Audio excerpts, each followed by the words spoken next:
नमस्कार दोस्तों, स्वागत है आपका मेरे यूट्यूब चैनल में। तो आप देख रहे हैं हमारी प्राइस एक्शन सीरीज़ का ये पहला पार्ट। इस प्राइस एक्शन सीरीज़ में हम पूरा बेसिक टू एडवांस लेवल के कंसेप्ट्स को डिस्कस करेंगे ताकि आपकी स्टॉक मार्केट की जो जर्नी है एज अ ट्रेडर और इन्वेस्टर वो सक्सेसफुल हो पाए। तो चलिए वीडियो को स्टार्ट करते हैं। अगर आप स्टॉक मार्केट में पहले से ही इन्वेस्टिंग या ट्रेडिंग करते हो या फिर आप इन फ्यूचर करना चाहते हो तो आपके लिए मार्केट पार्टिसिपेंट्स के बारे में यानी कि मार्केट के प्लेयर्स के बारे में जानना बहुत ज़रूरी है। तो सबसे पहले हम मार्केट पार्टिसिपेंट्स के बारे में जानते हैं। तो पहले है यहाँ पर एफ आई मतलब फॉरेन इंस्टीट्यूशनल इन्वेस्टर्स। तो ये बेसिकली फॉरेन की फाइनेंशियल कंपनीज होती है जो हमारी इंडियन स्टॉक मार्केट में बाहर का पैसा इन्वेस्ट करती है। दूसरा हम देखें तो यहाँ पर है डी आई मतलब डोमेस्टिक इंस्टीट्यूशनल इन्वेस्टर्स। तो ये हमारी इंडियन कंपनीज ही होती है जो हमारे इंडियन स्टॉक मार्केट में पैसा इन्वेस्ट करती है, इंडियन कंपनीज में पैसा लगाती है। तो एफ आई और डी में कौन सी कंपनीज आती है ये अब हम देखते हैं। तो यहाँ पर हमें investment banks, asset management companies मतलब कि एएमसीज, बड़े बड़े hedge funds, mutual funds, insurance companies और बड़े बड़े ब्रोकिंग कंपनीज हमें यहाँ पर एफ आई और डी में शामिल होते हुए दिखते हैं। तो ये जो इन्वेस्टमेंट बैंक्स रहते हैं, एसेट मैनेजमेंट कंपनीज रहती है, इंश्योरेंस कंपनीज रहती है, तो ये यहाँ पर डोमेस्टिक भी हो सकती है मतलब इंडियन भी हो सकती है और फॉरेन की भी हो सकती है। तो जो इंडियन कंपनीज है हम उन्हें बोलेंगे डोमेस्टिक इंस्टीट्यूशनल इन्वेस्टर्स और जो फॉरेन की कंपनीज है हम उन्हें बोलेंगे फॉरेन इंस्टीट्यूशनल इन्वेस्टर्स। बाकी अगर हम नीचे देखें तो यहाँ पर है ब्रोकर्स। जो छोटे ब्रोकर्स होते हैं, इतने बड़े ब्रोकर्स नहीं होते जैसे कि हम ऊपर देख रहे हैं, कंपनीज नहीं होती ब्रोकिंग की, जैसे कि HDFC सिक्योरिटीज़, ICICI सिक्योरिटीज़। ये छोटे ब्रोकर्स होते हैं, ये भी अपने क्लाइंट्स को सर्विस देते हैं स्टॉक मार्केट में, खुद का पैसा और अपने क्लाइंट्स का पैसा लगाते हैं। उसके बाद अगर हम देखें तो यहाँ पर है एच एन आईज मतलब हाई नेटवर्थ इंडिविजुअल। तो ये भी सिंगल इंडिविजुअल पर्सन होते हैं लेकिन इनके पास बड़ा बड़ा पैसा होता है, इनके बड़े बिजनेस होते हैं, इनका पोर्टफोलियो भी हमें वहाँ पर करोड़्स में देखने को मिलता है। और लास्ट में आते हैं रिटेल इन्वेस्टर्स। तो रिटेल इन्वेस्टर्स नॉर्मल जॉब करने वाले या फिर छोटा मोटा बिजनेस करने वाले लोग होते हैं जो म्यूचुअल फंड्स के जरिए या फिर खुद का ही डीमैट अकाउंट खोल के स्टॉक मार्केट में इन्वेस्टिंग और ट्रेडिंग करते हैं। तो मार्केट में हमें जब बुलिश रैली नज़र आती है या फिर हमें मार्केट में जब भी क्रैश नज़र आता है तो यहाँ पर मेन रीजंस होते हैं कि डी और एफ की यहाँ पर आने वाली सेलिंग और बाइंग। जब डी और एफ यहाँ पर पॉजिटिव होते तब मार्केट जनरली बुलिश यहाँ पर हमें देखने को मिलता है, और जब ये वहाँ पर हेवीली सेलिंग करते हैं तब हमें वहाँ पर मार्केट बेरिश जोन में जाता हुआ नज़र आता है। तो एज अ रिटेल इन्वेस्टर्स हमें सिर्फ इनके फुटप्रिंट्स को फॉलो करना है। जब डी और एफ मार्केट में बाइंग करते या फिर सेलिंग करते तो प्राइस में आने वाला चेंज हमें वहाँ पर आइडेंटिफाई करना है और उसके अकॉर्डिंग हमें मार्केट में पोजीशन अपनी बनानी है। तो उसके लिए हमें प्राइस एक्शन सीखना बहुत ज़रूरी होता है। तो अभी हमने देखा कि मार्केट में कौन से प्लेयर्स होते हैं। अभी नेक्स्ट हम देखेंगे कि प्राइस एक्शन आखिर होता क्या है। तो चलिए देखते हैं। प्राइस एक्शन का मीनिंग हमें इसके नाम में ही देखने को मिलता है कि जिस तरीके से प्राइस एक्शन कर रही है उस एक्शन को समझकर, मार्केट के बिहेवियर को समझकर हमें ये प्रेडिक्ट करना पड़ता है, अनुमान लगाना पड़ता है कि यहाँ से प्राइस ऊपर जाएगी या फिर नीचे आएगी। प्राइस को स्टडी करने के लिए हम कैंडल स्टिक का यूज़ करते हैं। तो यहाँ पर आप देख सकते हैं लेफ़्ट साइड में एक बड़ी हमें यहाँ पर ग्रीन कैंडल दिखाई दे रही है। तो ये हमें बताती है कि मार्केट में अभी बुलिशनेस है, यहाँ से प्राइस अभी ऊपर जा सकती है। और राइट में हम देख सकते हैं कि यहाँ पर एक बड़ी रेड कैंडल हमें दिखाई दे रही है। तो ये हमें बताती है कि मार्केट अभी बेरिश है और यहाँ से प्राइस अभी डाउन साइड आ सकती है। तो कैंडल स्टिक के बारे में हम आगे डिटेल में जानेंगे। अभी आप बस इतना ही ध्यान में रखिए कि प्राइस एक्शन में हम प्राइस के बिहेवियर को स्टडी करते हैं और इसके अकॉर्डिंग ये डिसीजन लेते हैं कि हमें कहाँ पर बाइंग करनी है और कहाँ पर सेलिंग करनी है। तो अब समझते हैं कि स्टॉक मार्केट में स्टॉक की प्राइस क्यों बढ़ती है या फिर कम होती है। इसके पीछे का लॉजिक समझते हैं, सप्लाई और डिमांड की कंसेप्ट को समझते हैं, किस तरीके से ये कंसेप्ट काम करती है, तभी हम आगे प्राइस एक्शन को अच्छी तरीके से समझ पाएंगे। मार्केट में स्टॉक की प्राइसेस क्यों बढ़ती है या फिर क्यों कम होती है, ये समझने के लिए हमें सबसे पहले देखना होगा कि सप्लाई और डिमांड किस तरीके से काम करती है। तो इसके लिए हम ये पहला एग्जांपल लेते हैं। तो मान लीजिए कि ABC एक पब्लिक लिस्टेड कंपनी है और इसकी जो करंट मार्केट शेयर प्राइस है वो है ₹100। लेफ़्ट साइड में हम जैसे देख सकते हैं कि यहाँ पर सेलर्स अवेलेबल है, जो कि हम बोल सकते हैं कि ABC कंपनी के करंट शेयर होल्डर्स है, एग्जिस्टिंग शेयर होल्डर्स है। और राइट साइड में हम देख सकते हैं कि बायर्स अवेलेबल है, न्यू इन्वेस्टर्स अवेलेबल है, जिनको ABC कंपनी में अभी इन्वेस्ट करना है। तो यहाँ पर जो मेन चीज़ हमें समझनी है वो है कि मार्केट में जो सेलर्स होते हैं वो यहाँ पर सप्लाई क्रिएट करते हैं और जो बायर्स होते हैं वो डिमांड यहाँ पर क्रिएट करते हैं। जैसे ही मार्केट में सेलर्स बढ़ते हैं वैसे ही मार्केट में सप्लाई वहाँ पर बढ़ती हमें नज़र आती है, और जैसे ही मार्केट में न्यू बायर्स आते हैं, नए इन्वेस्टर्स आते हैं, वैसे ही हमें डिमांड वहाँ पर बढ़ती नज़र आती है।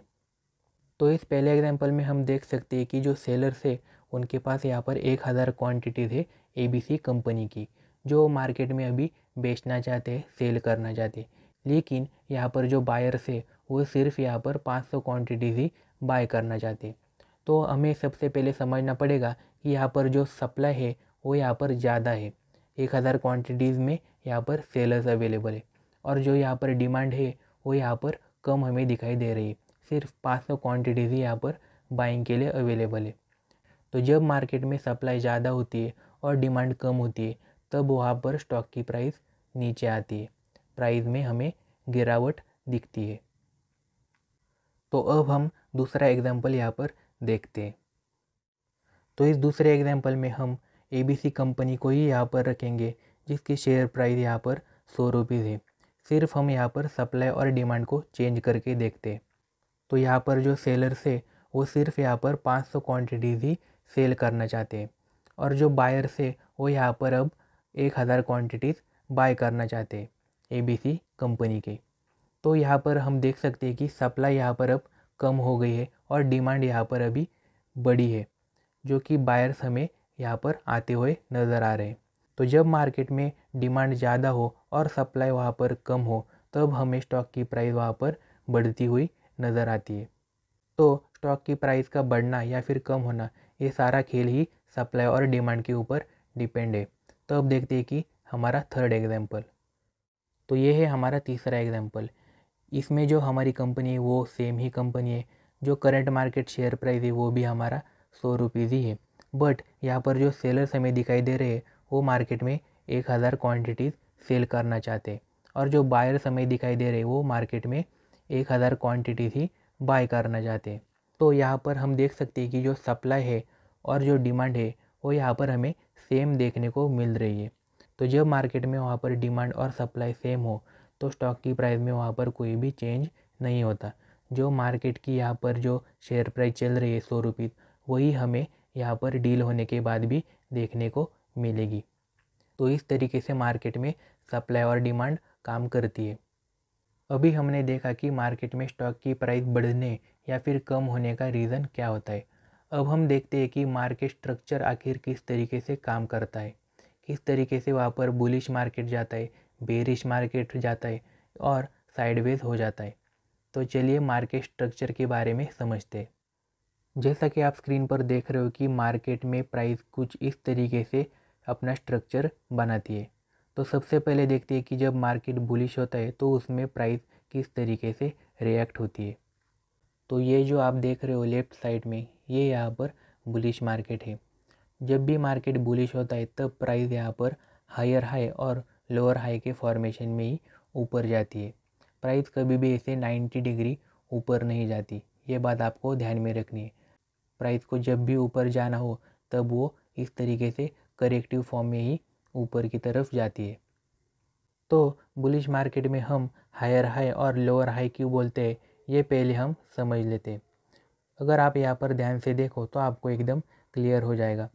जब भी यहाँ पर प्राइस ऊपर जाती है तब हमें बड़ा मूव देखने को मिलता है, फिर एक हमें छोटा पुल बैक देखने को मिलता है, फिर यहाँ से प्राइस एक जंप लगाती है, फिर ये हमारा बड़ा मूव हमें देखने को मिलता है, फिर प्राइस एक छोटा पुल बैक देती है, फिर हमें बड़ा मूव देखने को मिलता है।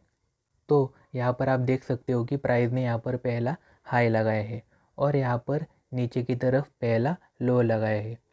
फिर प्राइस ने यहाँ पर एक बड़ा मूव दिखाया और क्रिएट किया दूसरा हाई, मतलब कि न्यू हाई। तो यहाँ पर जो दूसरा हाई क्रिएट किया है वो पहले हाई से ऊपर है, इसी के लिए हम यहाँ पर बोलते हैं कि हायर हाई फॉर्मेशन। और जैसे कि हम देख सकते हैं कि प्राइस ने यहाँ पर जो दूसरा लो क्रिएट किया है वो पहले वाले लो से ऊपर की तरफ ही हमें देखने को मिल रहा है। इसी के लिए हम बोलेंगे कि लोअर हाई। तो जब भी मार्केट बुलिश होता है तब प्राइस हायर हाई के फॉर्मेशन में ही ऊपर जाती है या फिर लोअर हाई के फॉर्मेशन में ही ऊपर जाती है, ऐसा हम बोलेंगे। तो अब देखते हैं कि जब मार्केट बेयरिश होता है तब प्राइस किस तरीके से वहाँ पर रिएक्ट करती है। तो राइट साइड में आप देख सकते हो कि यहाँ पर मार्केट बेयरिश है। तो जब भी मार्केट बेयरिश होता है तब वहाँ पर प्राइस हायर लो और लोअर लो के फॉर्मेशन में ही नीचे की तरफ आती है। प्राइस कभी भी एकदम से यहाँ पर नीचे नहीं आती। प्राइस जब भी नीचे आती है तब इस तरीके से करेक्टिव फॉर्म में ही नीचे की तरफ आती है। बेयरिश मार्केट एकदम हमें बुलिश मार्केट के ऑपोजिट देखने को मिलता है। तो बेयरिश मार्केट में हम हायर लो और लोअर लो ही क्यों बोलते हैं ये हम पहले समझ लेते हैं। तो यहाँ पर आप देख सकते हो कि जब भी प्राइस नीचे की तरफ आती है तब हमें एक बड़ा मूव देखने को मिलता है। फिर एक करेक्टिव मूव हमें छोटा सा ऊपर की साइड देखने को मिलता है। फिर प्राइस एक डाउन साइड बड़ा मूव देखने को मिलता है। फिर एक पुल बैक हमें छोटा सा ऊपर की साइड की तरफ देखने को मिलता है। तो इस तरीके से प्राइस एक करेक्टिव फॉर्म में नीचे की तरफ आती है। तो यहाँ पर प्राइस नीचे आती ही प्राइस ने एक पहला लो क्रिएट किया, फिर एक छोटा सा पुल बैक दिखाया और फिर एक पहला हाई भी क्रिएट किया। फिर एक बड़ा मूव डाउन साइड दिखाया और एक दूसरा लो भी क्रिएट किया। फिर एक छोटा सा पुल बैक दिखाया और एक दूसरा हाई भी क्रिएट किया। तो यहाँ पर आप देख सकते हो कि जो प्राइस ने यहाँ पर दूसरा हाई क्रिएट किया है ये पहले हाई से नीचे की तरफ है। तो इसी के लिए हम बोलेंगे कि यहाँ पर है हायर लो का फॉर्मेशन। तो यहाँ पर आप देख सकते हो कि जो दूसरा लो क्रिएट किया है ये पहले लो से नीचे की तरफ ही है। तो इसीलिए हम बोलेंगे कि लोअर लो फॉर्मेशन। तो जब भी मार्केट बेरिश हो तब प्राइस वहाँ पर लोअर लो फॉर्मेशन में ही रहती है या फिर हायर लो फॉर्मेशन में ही रहती है, ऐसा हम बोलते हैं। तो जब भी मार्केट में बायर्स आते हैं, जब भी मार्केट में डिमांड बढ़ती है तब वहाँ पर बुलिश मार्केट चालू होता है। और जब भी मार्केट में सप्लाई बढ़ती है, सेलर्स वहाँ पर ज़्यादा आ जाते हैं तो वहाँ पर मार्केट बेरिश हो जाता है। तो अब देखते हैं कि साइडवेज मार्केट किस तरीके से रहता है। तो साइडवेज मार्केट में प्राइस हमें कुछ इस तरीके से रिएक्ट होती हुई नज़र आती है। यहाँ पर दोनों तरफ डिमांड और सप्लाई स्ट्रॉन्ग हमें देखने को मिलती है। ऊपर की तरफ से हमें स्ट्रॉन्ग सप्लाई देखने को मिलती है और नीचे की तरफ से हमें स्ट्रॉन्ग डिमांड आती हुई दिखती है। इसी की वजह से प्राइस एक रेंज में ही वहाँ पर ट्रेड होती है। तो जब भी साइडवेज मार्केट में डिमांड बढ़ती है, बायर्स वहाँ पर आ जाते हैं तो ये रेंज ऊपर की तरफ यहाँ पर ब्रेक हो जाती है। और जब भी साइडवेज मार्केट में सप्लाई बढ़ती है, सेलर्स आ जाते हैं तब हमें ये रेंज नीचे की तरफ ब्रेक होती हुई नज़र आती है। तो ये होता है हमारा साइडवेज मार्केट। तो कुछ इस तरीके का होता है market structure. Bullish market, sideways market और बेरिश मार्केट रहता है। तो इस वीडियो में हमने मार्केट पार्टिसिपेंट्स और मार्केट के प्लेयर्स के बारे में समझा। प्राइस एक्शन क्या होती है ये हमने देखा। सप्लाई और डिमांड की कंसेप्ट किस तरीके से मार्केट में काम करती है ये हमने देखा। और लास्ट में मार्केट स्ट्रक्चर के बारे में हमने समझा कि किस तरीके से मार्केट बुलिश रहता है, बेरिश रहता है और साइडवेज रहता है। तो ये हमारी प्राइस एक्शन की सीरीज़ आगे भी कंटिन्यू रहेगी। आगे की वीडियोस में हम प्राइस एक्शन के और इम्पोर्टेंट कंसेप्ट्स को डिस्कस करेंगे। तो अभी तक आपने अगर चैनल को सब्सक्राइब नहीं किया है तो सब्सक्राइब कीजिए, वीडियो को लाइक कीजिए, कमेंट कीजिए और शेयर कीजिए। तो आज के लिए बस इतना ही, मिलते हैं अगली वीडियो में। धन्यवाद।